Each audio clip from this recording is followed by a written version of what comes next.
Would I ever write fan fiction about it and then read that fan fiction back to myself and think it was a real cool experience? Probably not. That's kind of what this story felt like. First of all, there's nothing wrong with fan fiction unless they're all about shipping people. And that's all they are about. They're not only about that.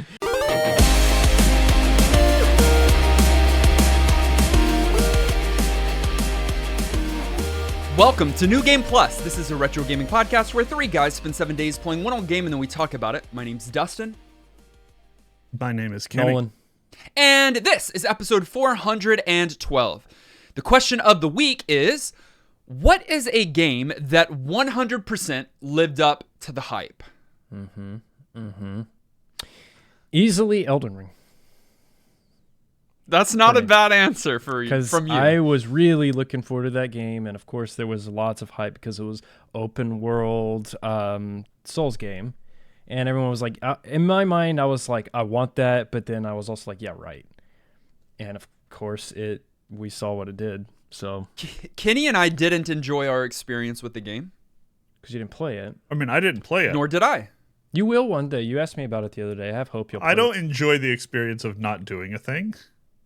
You have neither enjoyed nor disenjoyed the game experience so far. But hopefully, did I message you this week, or did I think about messaging you this week, Nolan, and asking if I should play Elden Ring someday? I just said that. Yeah, I have hope that you'll play because you messaged me, and I think it's a great next step in your Souls journey because you started with the most impossible one, Sekiro. So you're good.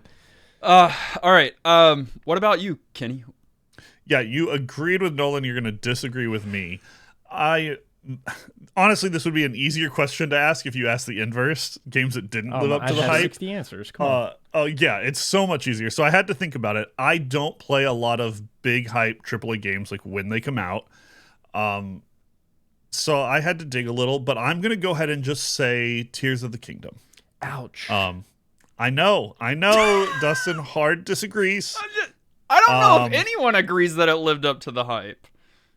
Oh, a lot of people do. No. Many people think it's a good game, but I don't think many people agree that it lived up to the hype. They were Breath of the Wild, I would take that answer.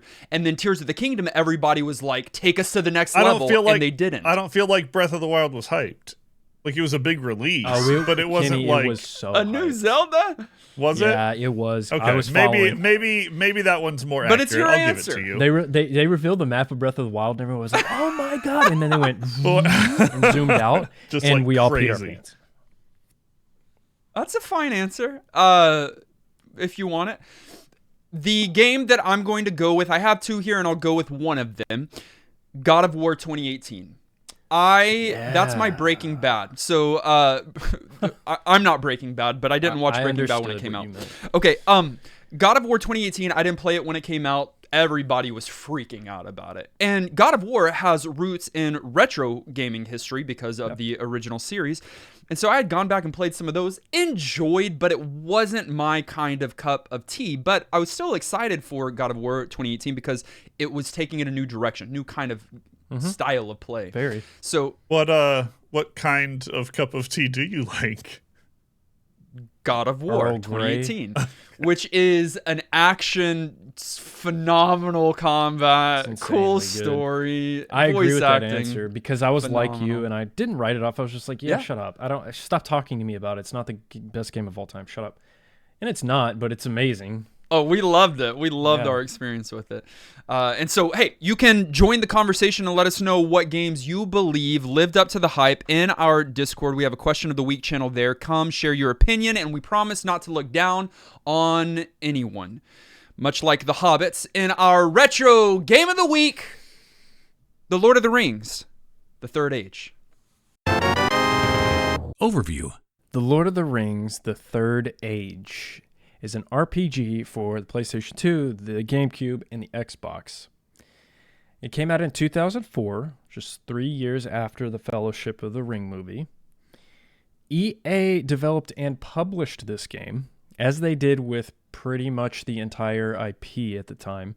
I owned a few of the EA Lord of the Rings games growing up and have fond memories of pretty much all of them. I missed this one, though. I kind of never heard of it, but Dustin, you have experience with it, right? I played this one growing up. I thought I owned this one, but I just looked at my collection this week. I actually have one of the movie games, one of the action games for the PlayStation. But I did still, Return of the King. Return of the King is what I have, yeah. Yeah. Which is great. Those game. are also good. Yeah. But You have 2 copies of it, actually. well, yes, because I got it for our retro store haul. But I also owned it personally. Nice. This game, however, I must have rented it and not owned it, but I remember loving it.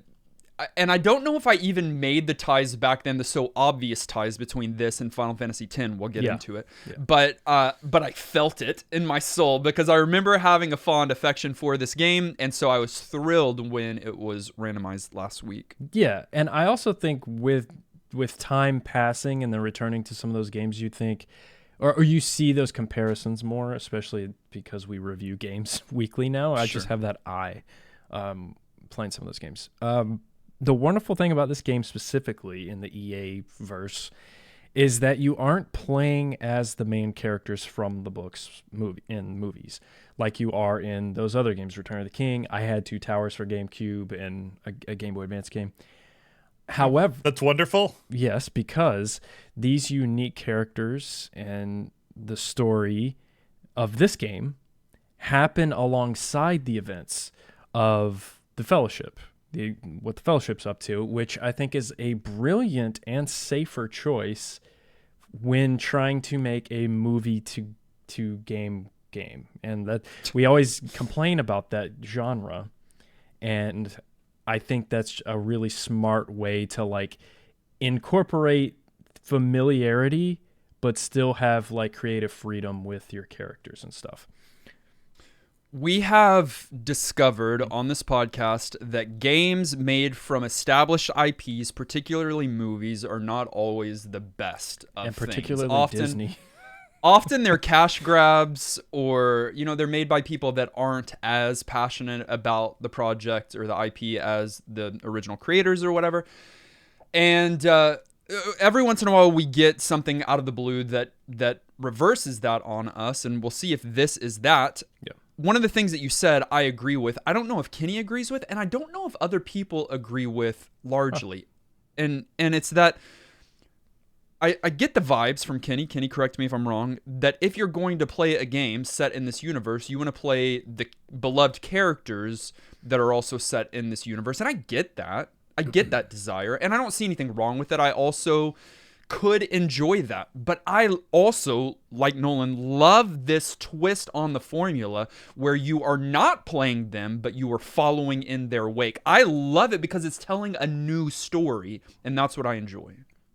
Yeah, you read my face, right? We'll talk more about it as we get further into the episode, but I didn't especially enjoy that. I like the concept, the thought of developing your own sort of side characters that aren't in the movie is fun. I agree with that. I even like, I don't know if you guys caught this as you researched the game, I even like the story of how they chose these specific characters. The named protagonists that you have in this game. Don't spoil anything. No, I don't think it's a spoil. Okay. For me, don't spoil anything for me. Actually for me. No. It's not like gameplay related. It's more sort of how they just like it's how they chose these characters. It's more IP and rights and lore limitations than it is anything else. Interesting. This part of why that choice was made was practical. I know you guys liked it, but part of it was this company had the rights to tell movie-related Tolkien things and put them into a game, but nothing that was outside of the movie was in their wheelhouse. And so these characters are actually based on characters that were named by the movie film team, but didn't have on-screen names, extras that had important parts of the role enough for in the script they want to talk about a specific person. They would give those people actual character names and a little bit of story, just to help in the creation of the movie. And some of those characters are where they pulled out and decided to create these characters from, which is kind of cool. That is cool, but despite that fact, this game's not considered canon for all of that stuff. No, I mean, it can't be. Right, because it literally breaks canon. It does. Numerous times throughout this adventure that you go personally, on. I'm okay with it. We'll get to it when we talk about the gameplay, probably. You are Barithor, the main character, and a party. It's an RPG, but Barithor is the starting character, who is a guard from Gondor looking for Boromir, who is obviously part of the Fellowship. And one of the coolest characters in the Fellowship, and such a good story there. Amazing redemption. That's a great character. He's fine. I want to rewatch movies, by the way, just having played this. Oh, you pretty much did playing this. Yeah. You kind of did, and we'll talk about that reality too. I got cinematic bites that look 240p. right at the start of the game, for some reason, the Nazgul, the dudes, try to kill Barithor, but one of Galadriel's elves, Idril, comes and saves him. I'm pretty sure this is meant to mimic the Arwen saving Aragorn scene. I mean, it absolutely is. It's a complete knockoff of that scene. It's that scene, but just with like slightly different faces on your people. Sure. From there, you slowly discover events happening around the world and what is going on with the Fellowship, with Boromir, with the ring, and that leads you to Moria and other familiar places, and the journey continues for this party. Gameplay. You start the game with Barithor, already mentioned, Citadel Guard of Gondor. You quickly pick up Idril, or she picks you up, Elf of Galadriel. That's more accurate. You soon after come across Elagast, who is a Dunedain ranger, and then you come across Hadhad, who is a dwarf, like Gimli. And that's kind of your primary team as you go through all of the story scenes, movie scenes and locations, including the Mines of Moria and the hills. Everything else. It's pretty much the story of the Fellowship, but not. You are in the wake, and so you are seeing the destruction that they brought about, or that other creatures brought about. For example, one of the things in the movie, you come across the party are trying to get into Moria, and the mines, and as they do, the Watcher in the water tries to like pull them under the water, and they're able to get through, but then the creature destroys the entrance, and so you see the rubbled entrance here, and you also have to deal with the Watcher in the water that the actual Fellowship dealt with on their way through. But this is happening time and time again. You're coming to the campsite that they have just left, or literally, they wanted to just take you through the story of the Fellowship, but they couldn't. So they just came as close as they could without doing it. First of all, the tone is communicating something. It's pissing me off. You think this was a like clever story? It's here's the thing. No, stop. First of all, take a breath and don't talk. What they're doing is not trying to tell a new story. They are giving us a new angle on one of the greatest stories ever told.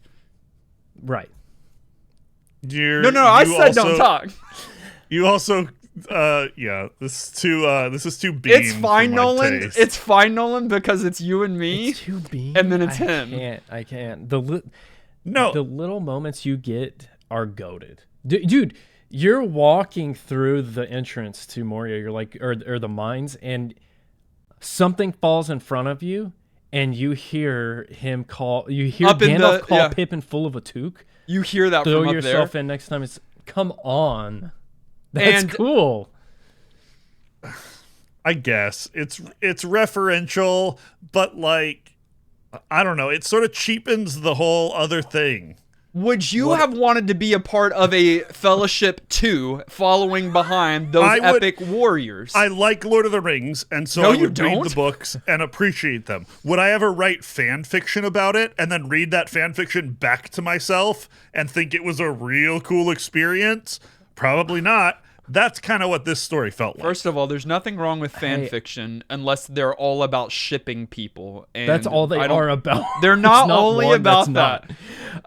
Second of all, I didn't expect to come into this podcast like this. So Yeah, I'm, I didn't I'm, either. I'm I didn't caught think we off were going to guard. come in swinging. Oh no, I thought this could be a real possibility. Okay. I still think he's going to do that thing at the end where he's like, "But I still love it."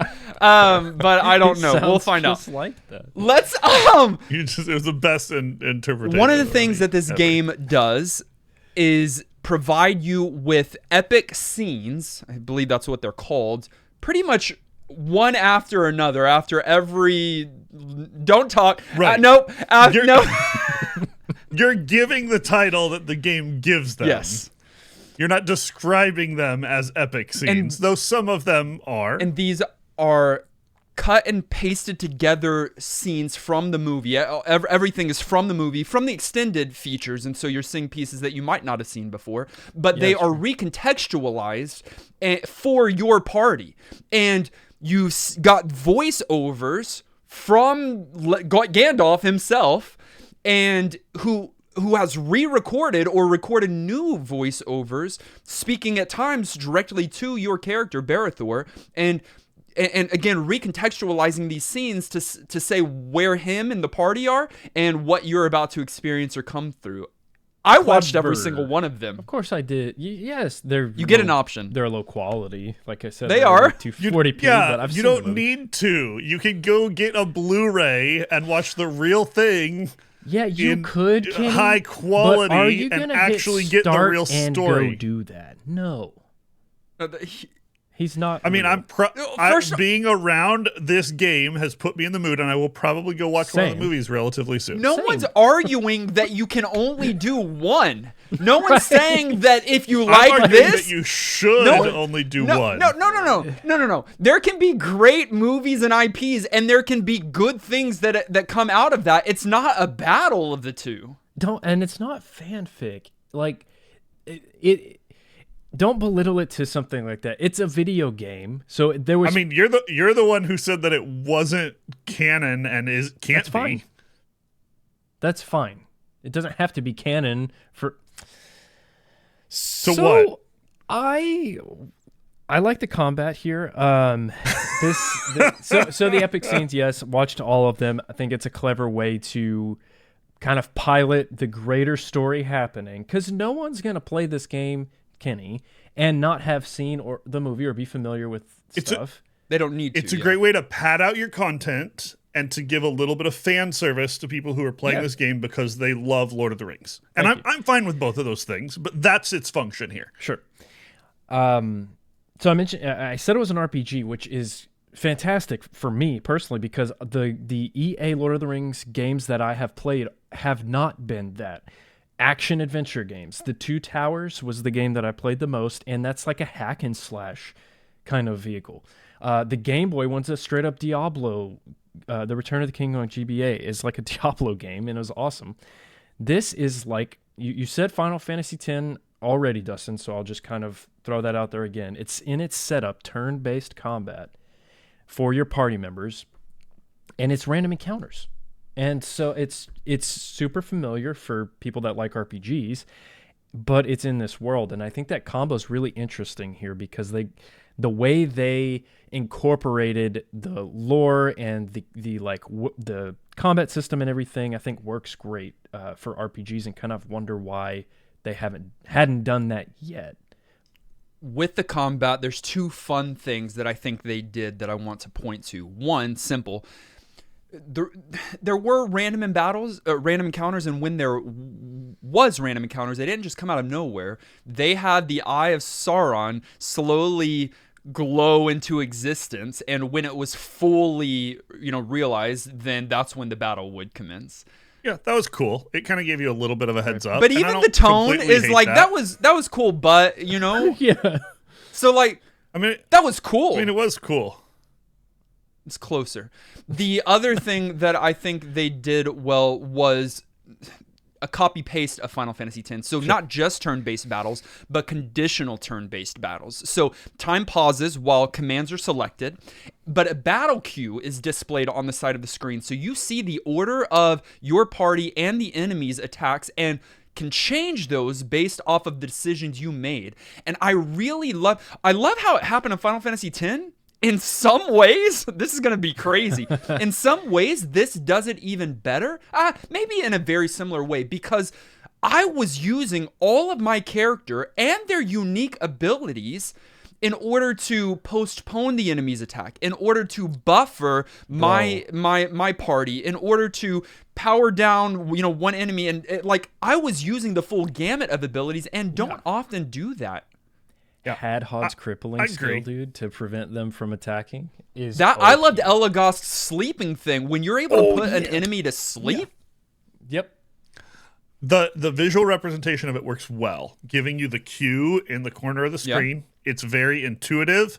And then the way as things change that it visualizes that and pulls people out and moves them around and remaps it makes it really easy to understand what's going on. And I actually agree. I prefer the CTB style to an ATB style turn-based combat. Cool. Personally, it's less stressful. The active part of active time battle just takes away part of the whole point of it being turn-based. So I like that I can sit and think and strategize and sort of decide how I'm going to go about handling, the next couple of turns that are coming. It feels a little more, I don't know, it feels a little more like tabletop RPG-ish, a little more in that style, that vein. But that's not a bad thing. I enjoyed that part of the battle system for sure. And you called it a copy-paste, and it is, but in the best way where you won't notice it as a ripoff.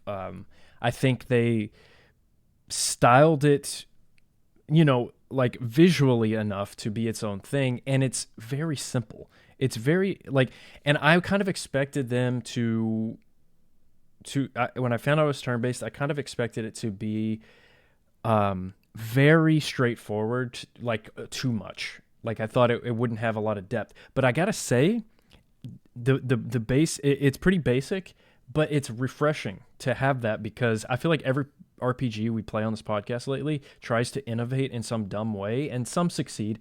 But the fact that this was straight up just once you understand the order of events of battle, it feels really cozy.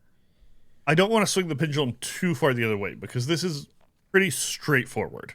It's not overly complex. It's pretty easy to understand what's going on. And again, I think in my mind, that's a negative. Some people who are real RPG enthusiasts and want more elaborate systems or things that they got to really think about and work on, I think are going to find this game to be a little bit shallow. It's relatively easy, and this battle system is pretty straightforward, but it does work at what it wants to do. Even if they're putting an RPG out there that they're creating to kind of be out there for everyone. Hey, are you a Lord of the Rings fan and you've never played an RPG before? Come along for the ride. You're going to be okay. And I don't disagree with that thought. I'm more of the purist, so I feel a little bit put out by it, but I understand it. I think yes, I guess I agree to some degree that it is somewhat basic, but I think the creativity and how we can each play a different kind of style of game is based on how you use the skills that you have, your character skills. You got little trees, both based, every character has a skill tree based on their weapon and then a skill tree based on magic. And the dwarf is not going to have, you don't want to focus that dwarf probably on magic. You want to focus the dwarf on constitution and physical attacks. So I mean, you can if you want to, sure, which is part of the appeal here. I think the freedom to play all of your characters in any way you want is actually one of the coolest choices they made. I know it breaks the mold a little bit, and that you do have a sort of there's clear archetypes, preset sort of archetypes of skills, but you can ignore that and make it work. You can play anybody in any way that you want to, for the most part. Yeah, but when I play a lot of RPGs, JRPGs, I like doing physical damage, and so I try to get big swords, big weapons, and just attack. And I don't like using my turns to do status effects or doing other things. I feel we know I'm taking a step backwards. But in this game, it's different because for a few things. One, I'm trying to use my abilities, because every time you use an ability, you get a +1 to learn a new skill in that. So I'm trying to stay in battles for a while sometimes. And then I am using my abilities. So like I'll use Barathor's cheer abilities to power to like Buff power up. up my team, to Yep. buff up my team, because of how, just again, how the presentation is. Sure, it can be basic, but if you're using your skills and growing your skills for all of your team members, then I think there's some nuance there. It's not difficult, but it does give you some flexibility to play how you want to.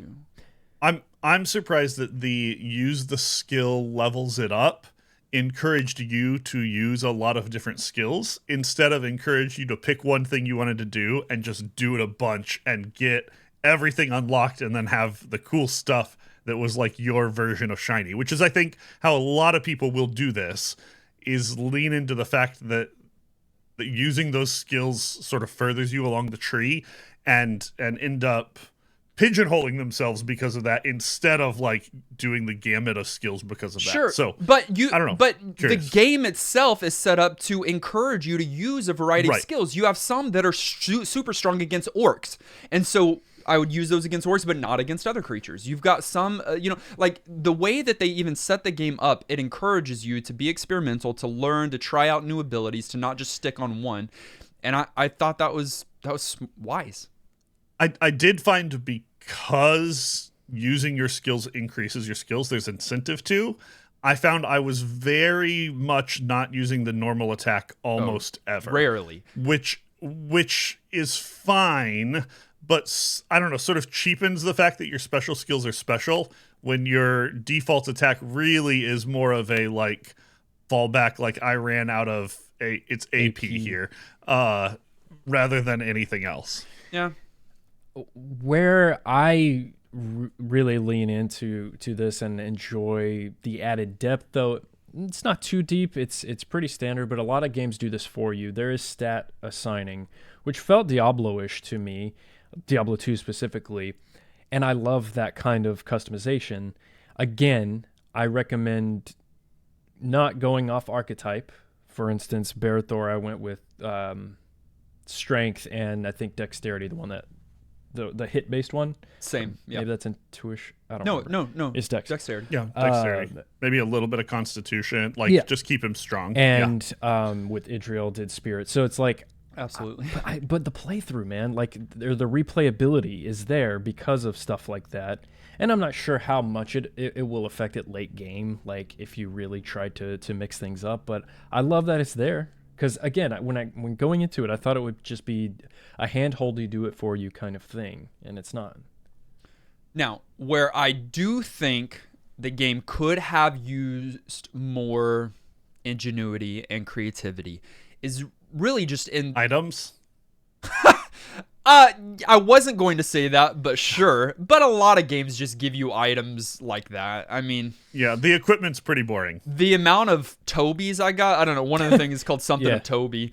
I always thought that was funny. Or King's Leaf, or I don't know what they're all called. But yeah, had tons of those. I probably used just a handful of them. But it is really just the setup of the stages themselves. But it's my argument that this game is for fans to just walk through the experience that you got to see in the movie, and that's what they do. So this game is incredibly linear, and Very. there's no exploration. Even if you try to go to some place you can't before, it will say, no, you need to find this item first. And so You do have your like mainline quests, and you have some like side quests that are technically optional. But you're gonna want to do everything, and you kinda even just if you're do it doing the accidentally. side quests, even if you're doing the side quest things, it's gonna feel like you're just playing through the story. I didn't hate it. I don't hate linearity, but I did feel that here. It really was just run down a corridor to the next enemy, find the chest. There's a few chests off the beaten pathway, but pretty much you're just running from one story moment to the next. But again, I don't think that's a terrible thing for what this game was trying to do and let you walk in the footsteps of the characters that you saw in the movie and do what they did. It's funny because I didn't even think about it until you pointed it out just now, because I think you could play it and not really notice it because I'm like you. I'm over the linear thing. Like people complaining about that in games. If anything, games now are too open. I do think it's just to get to the next story beat, and the in between in this game is less important. It's more important in other games like KOTOR, for example. That one has a nice amount of exploring in between the story beats, and you have a lot of side quests there. Here, I wasn't even noticing. Yeah, it's just not that kind of game, and I think that's okay. I would imagine you guys didn't, because we have a relatively short amount of time to play these games, especially longer, full RPGs. But did anybody dabble with evil mode this week? Yeah. So what'd you think? Early on, you get evil mode that is opened up where you're able to go through some of the fights that you did in the game, but you're playing as the enemies instead. And the reason why you'd want to do it, other than see what their abilities are all about, is you get some items that you can then use for your party. I just did it once. I did it for that first realm or world area that you're in, and it was fun. I mean, because you got to do the goblins or the orcs or whatever it was at that time, but you also I got to do the big cave troll or whatever that was as well, and smash to pieces Barathor and Idriel and all of your game crew. over. It's easy. You're not going to fail at that, but it is just a fun little extra. And I bet it gets even better when you get to play as some of the cool bosses and enemies that you face along the way. It's a cool little bonus feature. I love the concept of it. I don't think, again, they didn't flush it out to be super complex or anything, but it was a fun thing for them to include. I was glad to see that they did. There's also a co-op mode that I don't think any of us played this week. Curious. I don't think there's much to it. I think you're just one person in the world, but then when you're in battle, it's I think the second player gets to control make choices. One or two of them. Yeah. Which I could see the appeal of at this time when in 2004, couch co-oping with a sibling. Though. I'm down with that. Don't need it, but it's kind of cool that it's in here, and I bet it was pretty easy for them to add. It's not like a crazy online component or something, so it's fine. Aged. Y'all both played on PS2? Yes. Okay. Me too. I kind of wish I would have played on GameCube this week. I said it was on GameCube, Xbox, and PS2. Because I hear it's the same game, but I hear that visually and maybe audibly there are some differences. And I was a GameCube boy at this time, so I would have experienced it on that console. But I was just curious. Because PS2 era RPGs looked great to me, and I still like the charm and look to them. And this one ended up being a little bit more serious and darker in presentation than I expected it to be, and I loved that. I think the look works. It feels very Middle-earth. They did a good job of making the characters feel like they belong, of putting in the even the fonts that look correct, and some of the elven-looking things, and orcs and goblins that had the look of the characters from the movies. And so they did a good job of giving you, hey, I want to be in it, and I want to do that in a video game format in 2004. And so for when it came out and what it came out on and what they were trying to do, I think the visuals did a pretty good job. There's a few things that I don't like how they did, just sort of graphically. It really bugged me that the chests were just randomly sitting out in the middle of nowhere, in the middle of a road, just added random. It's so easy to give yourself an environment and to integrate those a little bit, make it feel like you're exploring, make you look behind one tree or something. That just felt a little bit phoned in, both gameplay and visually. But overall, the experience of being there and them selling it, they did a pretty good job with. I think they did a pretty good job. Honestly, I think, though, it's the graphics where it aged the most. Bit brown. Well, it's not just that, though. The facial animations are there. They look plastic, and we've compared it because of the battle system, but I think it can be comparable in other ways. Final Fantasy X, a few years earlier, had far better graphics. You're in a fantasy world. You're a lot more colorful. Yeah. It's a different graphic style altogether. They're going for realism here, even though it's not real. And so it's almost apples to oranges to me to compare Which those. you can compare. They're very similar fruits. They're both fruits. They're both delicious. We could go on and on about apples Sure. and oranges, and we'll do that in a secret episode. But Pay us money. or an elements episode. But I don't know. I didn't love the graphics. They accomplished what they were needing to do, but there's nothing that I looked at and was like, oh, that looks good. Sure, it's not outstanding. And when you're watching the cutscenes, Nolan's referenced it a few times. 240p might be generous here.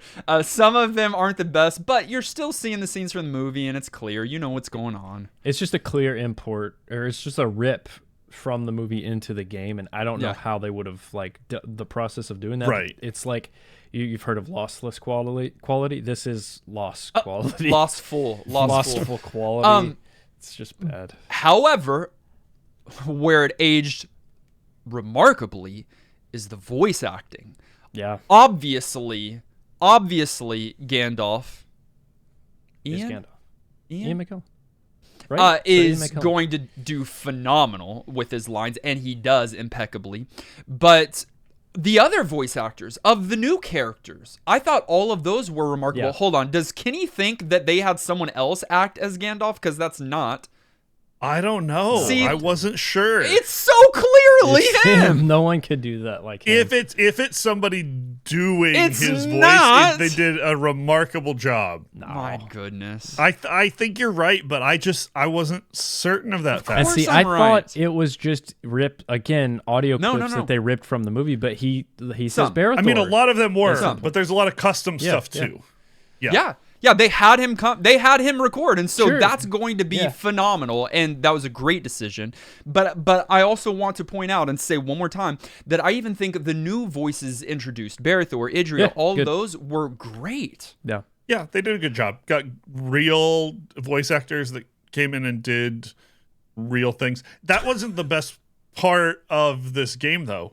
The best part of this game was something that these game creators didn't actually work on at all. Okay. Because there we go. the music for this game yeah. is just a direct rip Yes. of the soundtrack of the movie. Greatest of And all time. that is one of the best soundtracks Ever. ever written in the history of humanity. Yeah. Possibly ever will be. It's so like it is good, dude. it is S tier. Like it's so good. And the fact that they had that and chose to use it since they have it seems like really low-hanging fruit decision, but they did, and they did a fairly good job of pulling appropriate sort of bits of music to the right places. Sometimes the sort of fading in and out was a little jarring. Like they could have handled some of that sort of flow better, but generally speaking, the give yourself background music when you have that soundtrack to work with, you can't do I would better have been than angry if they didn't this. use the exact same soundtrack. Yeah, Like, they you had to. Yeah. And it's so good because of that, but it has nothing to do with the game itself. So I have a hard time like giving them credit No, for it does. It's using the right music at the right time for the right effect. There is credit to the game as well. I was playing earlier today, and my wife was sitting nearby and said, and she's like, "I'm crying," because just like the music alone evokes those same Strings. feelings Yes, from early those 2000s. But Freaking strings. even I thought it was smart on how they even used it in battle. So I think you've got that Yes. Nazgul scream that gets overbearing at times, but when you enter battle, but then to use one of that song, and I don't know what it's called, but Lord of the Rings people would, but for the victory fanfare when you win yeah. at the end and they're celebrating, like that's epic. It's already epic, but to use it for a victory fanfare for something you just accomplished, it just does it really well. And on the topic of a game being made from a movie, which is like that's to sell copies, right? But to play the game and have that emotion, that feeling of like, oh, that song, that's good and that's important, and they put it in here and they did it well. And I in that, dude, when I played that first play, that song hit and I was freaking out. However, what is bad? I'm howevering. On the flip side, What could he be talking about? folks love the music. They want to be in the place and see it visually. No one cares about these characters that aren't actual real characters. But here's the counter argument to that, Kenny. Hold on. Nope, I stand by it. You and everyone playing this game knows the main characters, loves them, and has watched the movies, right? And read the books. Okay, they're just... and it's cool to get to see them sort of randomly throughout in little snippets. Like, that's fun. Yeah, and but new characters and new story is also fun. And Agreed. Like interweaving that together is pretty hard to do. I would agree harder if they made me care about these characters. They felt a little flat to me. Kenny's just I know mad. it's so much the retelling. I'm not. It's so much the retelling of the No. other story. You're so much following in the footsteps of the other story that there's not a lot of room for your characters to grow or have moments or to like become somebody that I especially care about. Kenny's mad that he didn't get to be Gimli this week. That's it. That's it. I don't disagree, Kenny. But that's not what they're trying to do with this game. They're trying to give you characters that work, but they would be unwise to try to create characters as good as Legolas, as deep as Gimli, as interesting as Frodo, as powerful as, like, or it would have to be a completely other story, which they weren't even allowed to do. You know what I mean? Right. Their hands were kind of tied here. And for having tied hands, so obviously just having to work with their toes, I think they did a remarkable job giving us characters that were good and were fine. I think, to be fair, this is an RPG, and to really find out more about them, you do at least Barethor. There's reason there later into the game, but following in the footsteps of people that are greater characters, you don't have as much time or focus on building up the cast of characters you have. I agree with that. I don't think it's problematic here because the experience that the game developers are trying to give you is walking in the footsteps of the Fellowship, and you're doing that. Yeah. You're fully in their shadow. Even the main story beats are coming from Gandalf telling you the actual more important things that are happening in the world, or your characters do get involved in those things in ways that kind of cheapen the actual thing. Like, come on.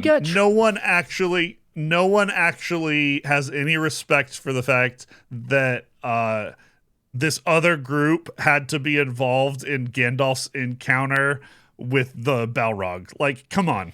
He's getting hung up on Gandalf's tweets that the game gives you. Just I mean, that's the whole story is Gandalf's tweets. Okay.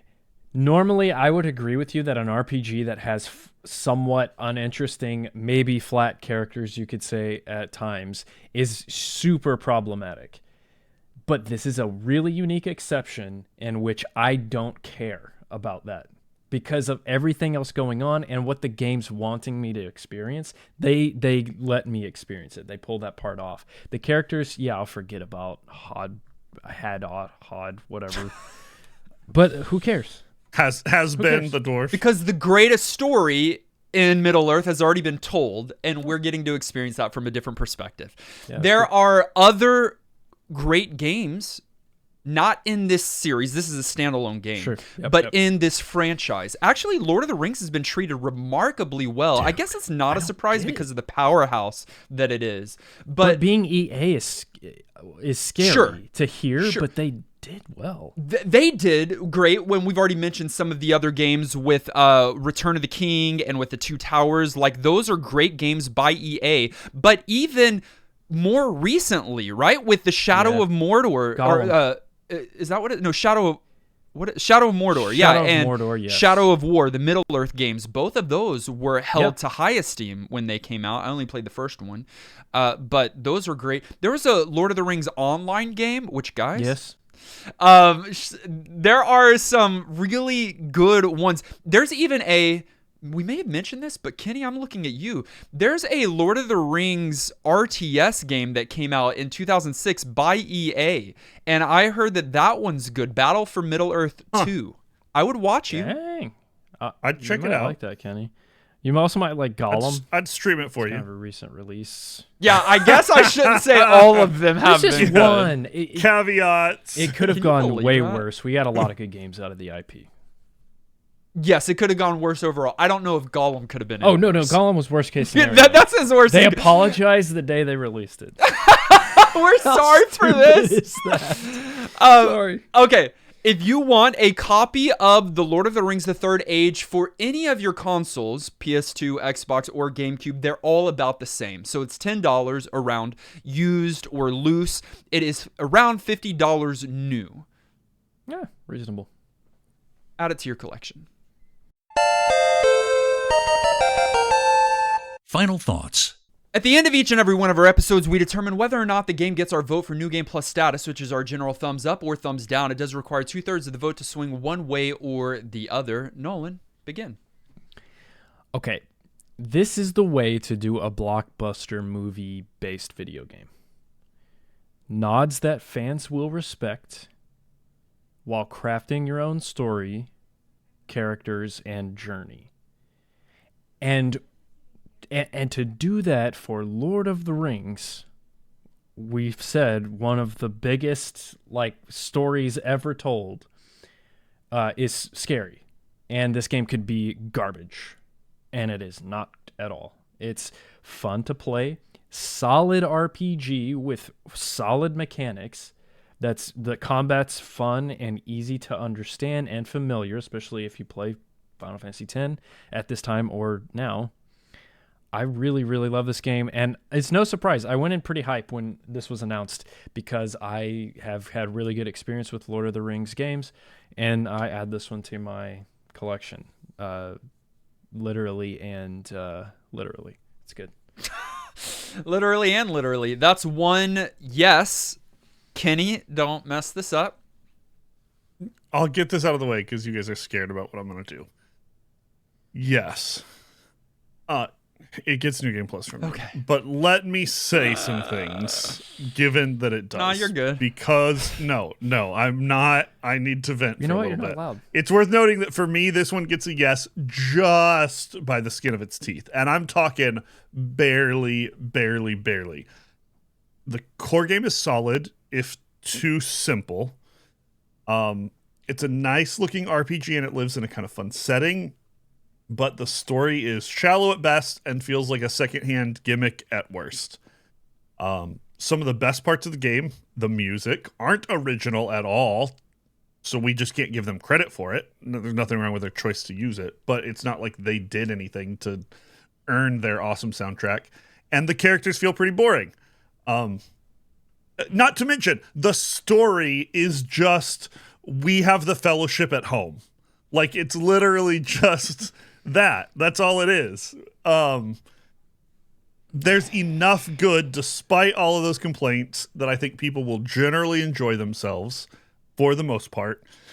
Some of your Lord of the Rings purists aren't going to like it. Some of your RPG purists aren't going to love it.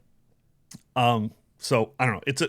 It's a B tier game overall that is barely getting by for me because the good does outweigh the mediocre. I've said my piece. You're an Urukai. Get out of here. Yeah, and I don't know if I accept that. So on the Retro Master list, I'll just put that you didn't vote. Yeah, that's what I was gonna say too. Like, that's a no. Yeah, that's a no. All right. I'll say that this game's not for everybody. And what I mean by that is there are a few people that haven't seen the movies.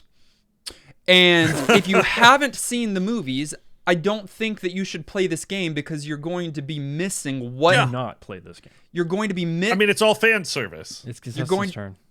You're going to be missing what this game was created for and who it was created for. Kenny just said it in a negative way, and I'll say it in a positive way. This is a fan service game. This is giving the fans an experience that they didn't get watching the movie, and they're not going to get playing some of the other games that we mentioned where you're actually playing as the characters that the movie was. The movie gave a great thing, and those games give a great thing. But if you want to live in the story and not be Legolas, because that's not you, right? That's Legolas. If you want to embody a character that is new and go to the places and follow in the wake of and see, I'll say it for the 1,000th time, and see the great story from a different perspective, this is a great opportunity for you. This is a great way to do that. It's imperfect. It's probably too easy, a little bit too linear, but it's doing what it set out to do, and it's a lot of fun for that. It's always hard when it comes to this podcast of like playing a game after we move on to a new game. I hope to continue because for me, although I played it growing up, it's kind of fresh. So I want to experience it all. We'll see. I'm only about maybe 10% of the way into the game. It's a big boy, but wow. I'm looking forward to playing more, and I definitely give it my vote for New Game Plus status, which means The Lord of the Rings: The Third Age is New Game Plus certified. But what did you think? On YouTube, 37% said yes, it's worth playing. 8% said no. 55% have never played it before. That sounds right. I missed it too. Yeah. I'm glad you got to finally play it, and I'm Me glad too. that you Yeah. enjoyed it. Many from our community played along and wrote in this week. I'll begin with this commentary. Kenny, don't say if you agree. Garlisle said, imitation is the sincerest form of flattery. That mediocrity can pay to greatness. And this game is all about imitation. And at least it does imitate a combat system well. Even as someone who does not enjoy The Lord of the Rings, it feels like this would be insulting if I was. The way not a single NPC or monster exists outside of cutscenes dries out the world. The equipment system is excessive without point. You're always just a few steps behind the actual story, stuck with these boring XPs, so they don't risk interfering with the sacred canon. I don't like calling Lord of the Rings generic because its popularity made the template, but when this game stops imitating and has to do something on its own, it has no heart, and it's generic, or generic is the best word for it. Garla made one good point, Okay. and that was the comment about the characters and NPCs not being like in the explorable areas. It's just you. That does feel a bit jarring, and I did notice. I didn't write it Very down. But yeah, it weirdly hollow yeah. because of it. Yeah, But everything great else thing says to point out. nonsense, and it sounded like noise to me. I mean, I mostly agree with him, though my outcome, I still think this is worth playing.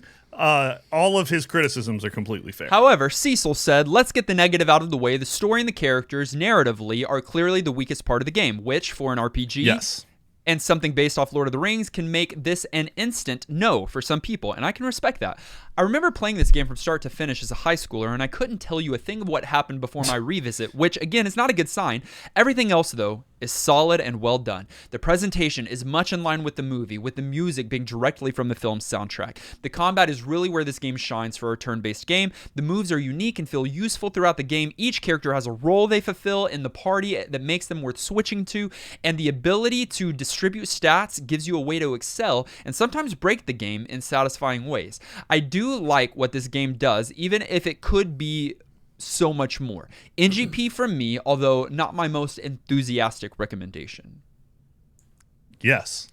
If you're there, that's fine. I've got to agree and highlight Cecil's comment on the combat here.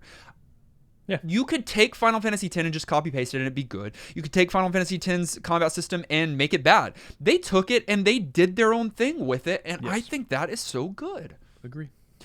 Nuclear Cheerios said, I've been thoroughly impressed with what I've seen. This game is truly great with a well-crafted leveling system and a compelling story that draws you in from the beginning.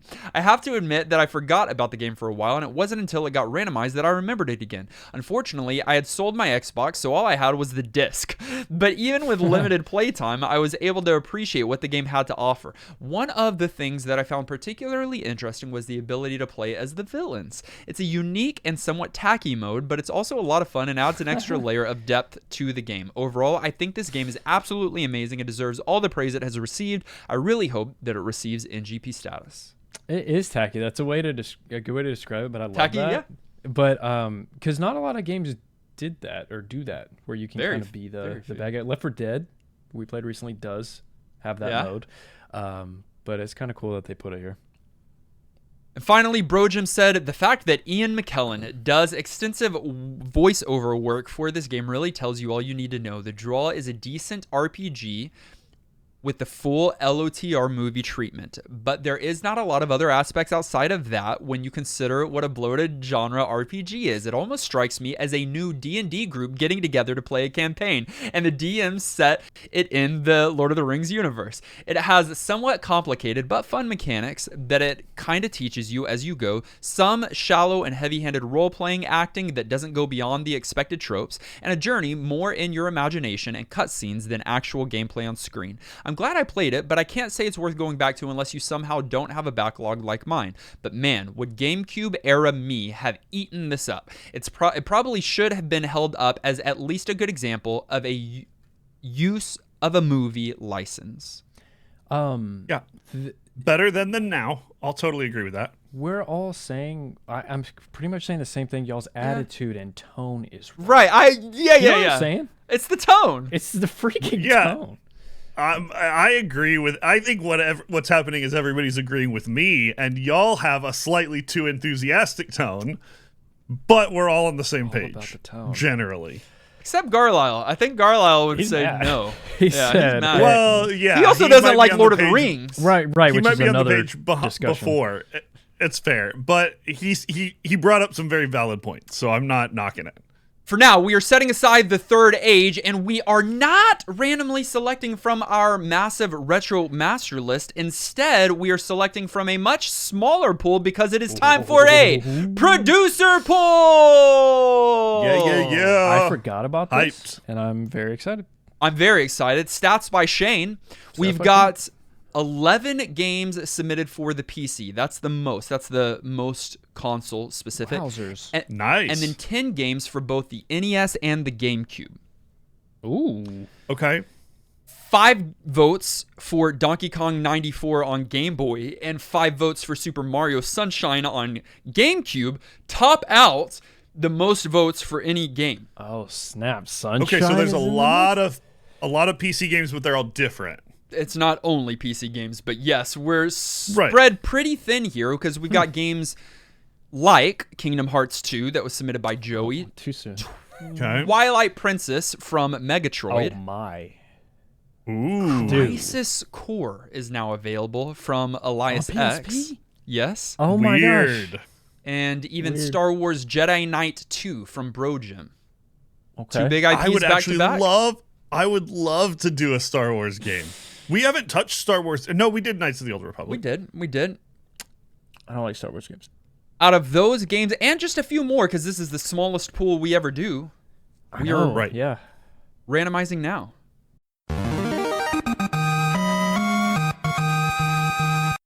Some might say it's too soon. Oh, I said Are we that. playing I know another what Lord of the Rings game? No, it's going to be Kingdom 2. Oh, no. I'm in Nolan's camp here. We are remaining on the PlayStation 2. Oh, no. We are playing a game developed by Square Enix.